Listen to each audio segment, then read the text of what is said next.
السلام علیکم ویورز. آج کل ایک بہت زیادہ مدعا ڈسکس ہو رہا ہے جو کہ ایک ریسنٹ ایونٹ ہے اسرائیل اور ایران کی جو آپس میں کانفلکٹ چل رہا ہے. اس حوالے سے ایران نے اسرائیل پہ تازہ ترین حملہ کیا ہے جو کہ کئی بیلسٹک مسلز، کروز مسل اور ڈرونز پہ مشتمل تھا، جس نے جا کے اسرائیل کو ہٹ کیا.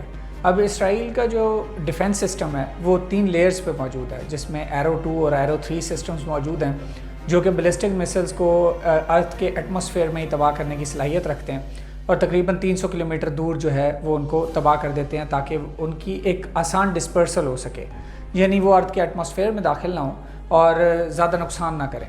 اس کے بعد دوسرا سسٹم جسے ڈیوڈ سلنگ کہا جاتا ہے، ایک وہ سسٹم بھی موجود ہے جو کہ چھوٹے رینج کے اوپر میزائلز کو نشانہ بنانے کی صلاحیت رکھتا ہے. وہ تقریباً 150 سے 200 کلومیٹر کی رینج پہ ٹارگٹ کرتا ہے کروز میزائلز کو. اور تیسرا جسے آپ آئرن ڈوم کے نام سے جانتے ہیں، وہ سسٹم موجود ہے جو کہ چھوٹے راکٹس وغیرہ کو نشانہ بناتا ہے. اب اس وقت اسرائیل کا یہ کلیم ہے کہ اس نے سکسیزفلی تمام جو میزائلز فائر کیے گئے تھے ایران کی طرف سے ان کو نشانہ بنا لیا ہے، لیکن ساتھ ہی اسرائیل جو ہے وہ ریٹیلیشن کے بارے میں بھی کہہ رہا ہے، بدلہ لینے کی بھی باتیں کر رہا ہے، اور ایون اسرائیلی چیف نے بھی اس وقت ایران کے خلاف جو ہے وہ کارروائی کرنے کا اعادہ کیا. لیکن اس وقت سوال یہ ہے کہ کیا اسرائیل ایران کے خلاف واقعی کوئی جنگ کر سکتا ہے؟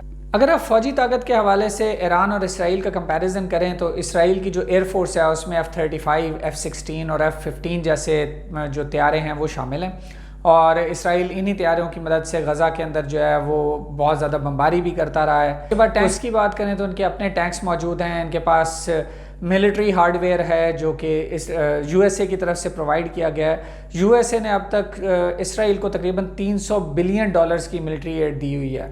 اس حوالے سے بھی یہ بھی ایک بہت بڑا نمبر ہے کہ اسرائیل کے پاس بہت سارا ایسا ساز و سامان موجود ہے جس میں پیٹریاٹ میسل سسٹم ہیں. اس کے بعد دوسری بڑی چیز جو ہے وہ اسرائیل کی اپنی فورس ہے.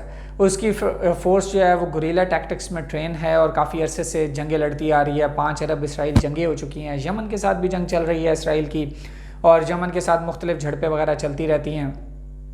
یمن میں اسپیسیفکلی حزب اللہ کے ساتھ، اس کے بعد حماس کے ساتھ ان کی جھڑپیں چلتی رہتی ہیں. اسرائیلی فوج بھی جنگی حوالے سے ٹرین ہے. لیکن اگر آپ ایران کا کمپیریزن کریں تو ایران کی ایئر فورس کافی کمزور ہے، جس میں F-14 اور F-4 جیسے بہت پرانے طیارے ایران کے پاس موجود ہیں جو شاہ ایران کے دور میں ان کو امریکہ نے دیے تھے، اور اس کے بعد سے چونکہ ایران کو سینکشنز کا سامنا ہے اس لیے ایران کوئی خاطر خواہ ٹیکنالوجی خرید نہیں سکا ایئر فورس کے حوالے سے. لیکن ایران کا جو مسل پروگرام ہے وہ کافی ایڈوانس مسل پروگرام ہے، اور ان کے پاس جو ماڈریٹلی ایڈوانس قسم کے ویپن سسٹمز بھی موجود ہیں. جنگی حوالے سے یہ تھوڑا سا مشکل ہو جائے گا چونکہ ایران اور اسرائیل کے بارڈر کے بیچ میں 2 بڑے ملک آتے ہیں جس میں شام اور عراق شامل ہے.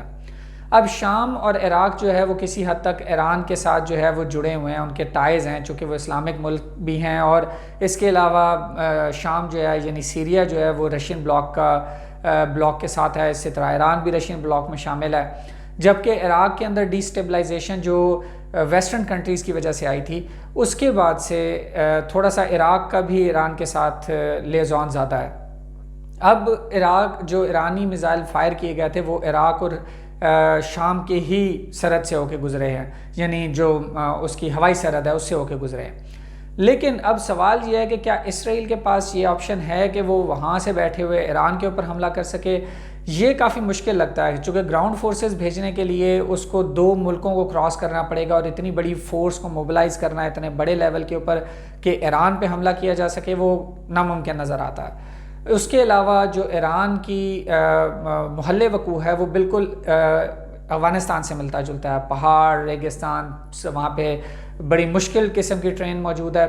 اس لیے یہ اور ظاہر ہے اسرائیل اس سے واقف بھی نہیں ہے چونکہ اسرائیل زیادہ تر عرب ممالک کے اندر ہی جنگیں لڑتا ہے. اس لیے اسرائیل کے پاس باہر جا کے جنگ لڑنے کی کوئی خاطر خواہ جو ہے وہ ٹریننگ یا اس کی فوج کے پاس وہ ایکسپیرینس موجود نہیں ہے.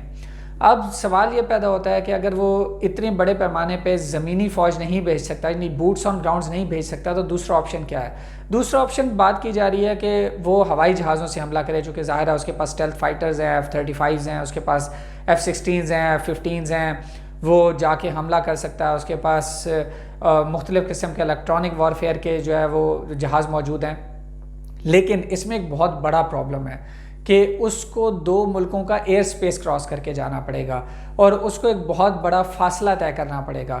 اس کے لیے ان جہازوں کے اندر اتنے فیول ٹینکس بھی ہونے چاہیے، چونکہ F-35 جو ہے اتنی لانگ رینج کے اوپر جو ہے وہ اڑنے کے لیے نہیں بنا ہوا. ہاں اس کے اندر لانگ رینج یعنی بیانڈ ویژول رینج میزائلز لگے ہوئے ہیں جو بہت دور سے 300-200 کلومیٹر دوری سے اپنے ٹارگٹ کو نشانہ بناتے ہیں، لیکن اسرائیل کا ہدف یہ ہوگا کہ وہ ایران کو خاطر خواہ نقصان پہنچائے. اس خاطر خواہ نقصان پہنچانے کے لیے اس کو ایران کے اندر کافی حد تک اندر جا کے حملہ کرنا پڑے گا. اس لیے وہاں تک پہنچنے کے لیے اسرائیل کو اپنی ایئر فورس کو اس اتنے بڑے مطلب سارٹیز کو یا اتنی بڑی فارمیشن کو اس ایران کے بارڈر تک پہنچانا، نہ صرف پہنچانا بلکہ اس کو انفلٹریٹ کرنا اور پھر اس کے اوپر حملہ کرنا ہے تاکہ اس کو نقصان پہنچ سکے، جو کہ ممکن نظر نہیں آتا. اب اس وقت اسرائیل کے پاس آپشنز کیا ہیں ایران پہ حملہ کرنے کے لیے، یہ تو وقت ہی بتائے گا. اور دیکھتے ہیں کہ فیوچر میں اسرائیل کس قسم کے اٹیکس کا استعمال کرتا ہے. کیا وہ بھی میزائل سسٹمز کا سہارا لیتا ہے یا وہ پھر ویسٹرن کنٹریز کا سہارا لیتا ہے. جنگ جو ہے وہ کسی بھی مسئلے کا حل نہیں ہے، چونکہ اس وقت جنگ ہونا بہت اکانومیز کو بہت تباہ کرے گا اور آلریڈی ایران کی اکانومی کافی خراب ہے، اور ساتھ ہی ساتھ اس ریجن کے اندر یعنی ساؤتھ ایشین ریجن کے اندر اس وقت بہت زیادہ ٹرموائل ہے. پاکستان کی بھی اکانومی کو خاص ٹھیک نہیں ہے، اور ساتھ ہی ساتھ ایران، افغانستان اور پاکستان کے بیچ میں بھی کچھ ٹینشنز رہی ہیں پچھلے عرصے میں. تو اس لیے جنگ جو ہے وہ اس خطے کے لیے بھی بہتر نہیں ہے اور جنگ اوورآل پوری دنیا کے لیے بھی بہتر نہیں ہے، چونکہ ہو سکتا ہے کہ اس جنگ کا انجام جو ہے وہ کوئی اٹامک وار کی طرف چلا جائے. بہت شکریہ دیکھنے کے لیے. اللہ حافظ.